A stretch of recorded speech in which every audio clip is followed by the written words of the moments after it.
ಪ್ರತಿ ವರ್ಷ ಕರಗುದಿನ ಮಾಡ್ತೀವಿ. ಸುಮಾರು 800 ವರ್ಷದ ಹಳೆ ದೇವಸ್ಥಾನ ಇದು. ನಮ್ಮ ದೇವಾಂಗ ಕುಲದೇವತೆ ಇದು. ಪ್ರತಿ ವರ್ಷವೂ ಅಲಕ್ಷ್ಯ ಮಾಡ್ಕೊತೀವಿ. ಈ ಒಂದು ಬ್ರಹ್ಮರಥೋತ್ಸವ ಸುಮಾರು 70 ವರ್ಷಗಳಿಂದ ನಡ್ಕೊಂಬರ್ತಾ ಇತ್ತು. ಇದು 71ನೇ ವರ್ಷದ ಬ್ರಹ್ಮರಥೋತ್ಸವ. ತಾಯಿ ಅವಳ ಆಶೀರ್ವಾದದಿಂದ ಯಶಸ್ವಿಯಾಗಿ ನಡೆದಿದೆ. ಬೇರೆ ಊರುಗಳಿಂದನೂ ಬರ್ತಾರೆ, ಬೇರೆ ಊರಿಂದ ಬಂದು ಪೂಜೆ ಮಾಡಿಸ್ಕೊಂಡು ಹೋಗ್ತಾರೆ ಇಲ್ಲಿ.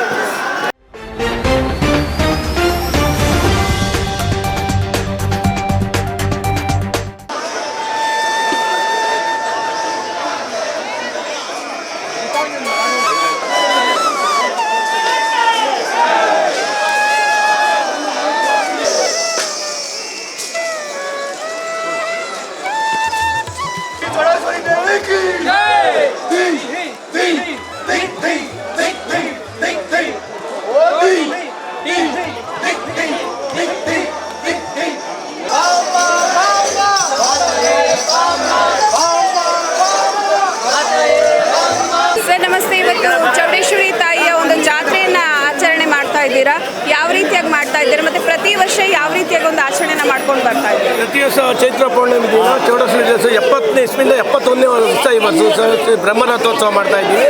ಪ್ರತಿ ವರ್ಷ ಕರಗುದಿನ ಮಾಡ್ತೀವಿ. ಸುಮಾರು 800 ವರ್ಷದ ಹಳೆ ದೇವಸ್ಥಾನ ಇದು. ನಮ್ಮ ದೇವಾಂಗ ಕುಲದೇವತೆ ಇದು. ಪ್ರತಿ ವರ್ಷವೂ ಅಲಕ್ಷ್ಯ ಮಾಡ್ಕೊತೀವಿ. ಹುಡುಗರೆಲ್ಲ ಬರ್ತಾರೆ. ಪ್ರತಿ 9 ದಿನವೂ ತೇರು ಎಳಿತೀವಿ. 9 ದಿನ ಸಾಯಂಕಾಲ ತೇರು ಎಳಿತೀವಿ. 9 ದಿನ 10ನೇ ದಿನಕ್ಕೆ ಇದು ಚೌಡೇಶ್ವರಿ ಇದು ಬ್ರಹ್ಮರಥೋತ್ಸವ ಮಾಡ್ತೀವಿ. ಈ ಅಲಕ್ಷ್ಯ ಮಕ್ಕಳು ಇನ್ನೂ 3 ದಿನ ಐತೆ. 3 ದಿನ ಸ್ಪರ್ಧೆ ಮಾಡ್ತಾ ಇದ್ದೀವಿ. ಇದು 71ನೇ ವರ್ಷದ ಬ್ರಹ್ಮರಥೋತ್ಸವ ಅಂತ ಇದೆ. ಆ್ಯಕ್ಚುಲಿ ಇದು ನಮ್ಮ ದೇವಾಂಗ ಕುಲ ಬಾಂಧವರಿಗೆ ರಾಕ್ಷಸ ಬಂದು ಕಾಟ ಕೊಡೋಕ್ಕೆ ಸ್ಟಾರ್ಟ್ ಮಾಡ್ತಾನೆ. ಆಗ ನಾವು ತಾಯಿ ಚೌಡೇಶ್ವರಿನ ಬೇಡ್ಕೊಂಡಾಗ ಆ ತಾಯಿ ಬಂದು ಆ ರಾಕ್ಷಸನ ಸಂಹಾರ ಮಾಡುತ್ತೆ. ಸಂಹಾರ ಮಾಡ್ಬಿಟ್ಟು ಸರಿ ನಾನು ಹೊರಡ್ತೀನಿ ಅಂದರೆ, ಇಲ್ಲ ನೀನು ಎಲ್ಲೂ ಹೊರಡಬೇಡ, ನೀನು ನಮ್ಮನ್ನು ಬಿಟ್ಟು ಹೋಗಬಾರ್ದು ಅಂದ್ಬಿಟ್ಟು ಈ ಅಲಕ್ಸೇವೆ ಅಂತ ಮಾಡಿಬಿಟ್ಟು ನೀನು ನಮ್ಮ ಹತ್ರನೇ ಇರೋ, ನಮ್ಮ ಕುಲನ ಕಾಪಾಡು ಅಂದ್ಬಿಟ್ಟು ಈ ಪದ್ಧತಿ ನಡ್ಕೊಂಡ್ಬಂದಿದ್ದೀವಿ. ಈ ಇತಿಹಾಸವನ್ನ ಈ ರೀತಿಯಾಗಿ ನಡ್ಕೊಂಡು ಬರ್ತಾ ಇದ್ದೀವಿ. ಹೌದು. ರಾಮಲಿಂಗ ಚೌಡೇಶ್ವರಿ ತಾಯಿಗೆ ಇದು ನಮ್ಮ ದೇವಾಂಗ ಪೇಟೆ. ಇದು ನಮ್ಮ ತ್ರಿಮಸ್ಥರ ದೇವಸ್ಥಾನ. ಇದು ಲಿಂಗಾಯತರು, ಕನ್ನಡ ದೇವಾಂಗ, ಅಡ್ಡಗಾರ ದೇವಾಂಗದ್ದು. ಪುರಾಣ ಕಾಲದಿಂದ ಇದು ದೇವಾಂಗ ಚೌಡೇಶ್ವರಿ ತಾಯಿ ಬ್ರಹ್ಮರಥೋತ್ಸವ ನಡ್ಕೊಂಡು ಹೋಗ್ತಾ ಇದೆ. ಬಹಳ ವಿಜೃಂಭಣೆಯಿಂದ ಇವತ್ತು ಆಚರಣೆ ಮಾಡ್ತಾ ಇದ್ದೀವಿ. ದಾಸಮಯ್ಯ ಜಯಂತಿ ಮಾಡ್ತೀವಿ.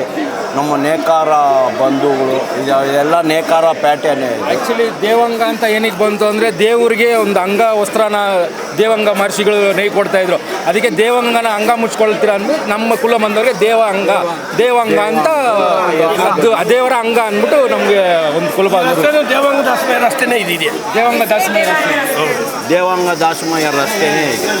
ಬೇರೆ ಊರುಗಳಿಂದನೂ ಬರ್ತಾರೆ, ಬೇರೆ ಊರಿಂದ ಬಂದು ಪೂಜೆ ಮಾಡಿಸ್ಕೊಂಡು ಹೋಗ್ತಾರೆ ಇಲ್ಲಿ. ತಮ್ಮ ಹೆಸರು? ಶಿವಪಾಲ್. ಓಕೆ, ತಾವು ಈ ಒಂದು ಜಾತ್ರೆಯಲ್ಲಿ ಇವತ್ತು ಭಾಗವಹಿಸ್ತಾ ಇದ್ರೆ ಹೇಗೆ ಅನಿಸ್ತಾ ಇದೆ? ಏನಿದ್ರೆ ವಿಶೇಷತೆ, ಮಹತ್ವ? ಸುಮಾರು 20 ವರ್ಷದಿಂದ ಬರ್ತಾ ಇದ್ದೀನಿ. ಕರ್ಗದ ದಿನ ಜಾತ್ರೆ ಏನು ನಮ್ಮ ಮನೆ ಕೋರಿಕೆ ನೆರವೇರಿಸ್ತಾರೆ ದೇವರು. ನಮ್ಮ ಅರ್ಕೆಗಳು ಕೇಳ್ತಾರೆ ಚೆನ್ನಾಗಿ ಮಾಡ್ತಾರೆ. ದೇವರು ಒಳ್ಳೇದು ಮಾಡ್ತಾರೆ. ಹರಕೆ ಹೊತ್ಕೊಂಡಿದ್ದೀರಾ ಇವತ್ತು? ನಮ್ಮ ಕೆಲಸ ವಿಷಯಗಳೆಲ್ಲ ಒಪ್ಕೊಂಡಿದ್ದೀವಿ. ಆಗಿದೆ. ಏನು ಅನ್ನಿಸ್ತಾ ಇದೆ? ಸಾಕಷ್ಟು ಜನ ಸೇರಿದ್ದೀರಾ, ಬಹಳ ಭಕ್ತಿಯಿಂದ ಪೂಜೆ ಮಾಡ್ತಿದ್ದೀರಾ, ಏನು ಅನ್ನಿಸ್ತಾ ಇದೆ? ಹಬ್ಬ ವರ್ಷಕ್ಕೊಂದಿನ ದೊಡ್ಡ ಹಬ್ಬ ಚೆನ್ನಾಗಿರುತ್ತೆ. ಸುಮಾರು ಅಂದ್ಬಿಟ್ಟು ಇವರು ಮಾಡ್ತಾರೆ. ರೂಪ್ ಕುಮಾರ್ ಅಂತ ವರ್ಷ ಮಾಡ್ಕೊಂಬರ್ತಾರೆ. ಅಲ್ಲಿಗೆ ಸೇವೆ ಮಾಡ್ತಾರೆ. ಮತ್ತು ಚೌಡೇಶ್ವರಿ ದೇವರ ದಾಸಮಯ್ಯ ಇದು ಮಾಡ್ತಾರೆ. ಜಯಂತಿ ಮಾಡ್ತೀವಿ. ಇದು ವಿಶೇಷ ಜಾತ್ರೆಗೆ ಮಡಿತೇರಂತ ಮಾಡ್ತೀವಿ. ತಿರ್ಗಾ ಸಂಜೆ ಬಂದು ಬರ್ಮಾಡ್ಕೊಳ್ತಾರೆ ದೇವ್ರನ್ನ ದೇವಸ್ಥಾನ. ಮೇಡಮ್ ಏನಿಲ್ಲ ಮೇಡಮ್, ಇದು ಹೆಚ್ಚು ಕಮ್ಮಿ 800-900 ವರ್ಷದ್ದು ದೇವಸ್ಥಾನ. ಭಾಳ ಹಿಂದೆನೇ ಚೋಳರ ಕಾಲದಲ್ಲಿ ಕಟ್ಟಿರೋವಂಥ ದೇವಸ್ಥಾನ. ಇಲ್ಲಿ ಒಂದು 3 ಸಮಾಜದ ಬಾಂಧವರು ಈ ದೇವಸ್ಥಾನನ 3 ವಿಭಾಗವಾಗಿ ಅವರವರೇ ನಡೆಸ್ಕೊಂಬರ್ತಾಯಿದ್ರು. ಕನ್ನಡ ದೇವಾಂಗ, ತೆಲುಗು ದೇವಾಂಗ, ಅಡ್ಡಗಾರ ದೇವಾಂಗ ಅಂತೇಳಿ ಈ 3 ತ್ರಿಮತ್ರಸ್ಥರ ದೇವಸ್ಥಾನ ಇದು. ಸೊ ಅವರು ಇಲ್ಲಿ ಹಿಂದೆ ನೀವೆಲ್ಲ ಪಂಚಾಯಿತಿ ಕೋರ್ಟು ಕಚೇರಿಗಳೆಲ್ಲ ಇವತ್ತು ಬಂದಿರೋದು ಪೊಲೀಸ್ ಸ್ಟೇಷನ್ನು. ಇಲ್ಲಿ ಯಾರೇ ಏನೋ ತಪ್ಪು ಮಾಡಿದ್ರು ಅವರು ಇತ್ಯರ್ಥ ಆಗಲಿಲ್ಲ ಅಂದರೆ ದೇವ್ರ ಮುಂದೆ ಇಲ್ಲಿ ಬಂದು ಪ್ರಮಾಣ ಮಾಡಿಸಿ ಆ ಒಂದು ಭಕ್ತಿ, ಆ ಒಂದು ಶಕ್ತಿ ಇವತ್ತೂ ಇಲ್ಲಿ ನೀವು ಕಾಣ್ತಾ ಇರೋ ಜನಗಳಲ್ಲೂ ನೋಡೋವಂಥ ಅವಕಾಶ ಇದೆ. ಈ ಒಂದು ಬ್ರಹ್ಮರಥೋತ್ಸವ ಸುಮಾರು 70 ವರ್ಷಗಳಿಂದ ನಡ್ಕೊಂಬರ್ತಾ ಇತ್ತು. ಇದು 71ನೇ ವರ್ಷದ ಬ್ರಹ್ಮರಥೋತ್ಸವ. ತಾಯಿ ಅವಳ ಆಶೀರ್ವಾದದಿಂದ ಯಶಸ್ವಿಯಾಗಿ ನಡೆದಿದೆ.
ನಮ್ಮ ಈ ವಿಡಿಯೋ ನಿಮಗೆ ಇಷ್ಟ ಆದಲ್ಲಿ ಲೈಕ್ ಮಾಡಿ, ಶೇರ್ ಮಾಡಿ, ಕಮೆಂಟ್ ಮಾಡಿ ಮತ್ತೆ ಸಬ್ಸ್ಕ್ರೈಬ್ ಮಾಡಿ.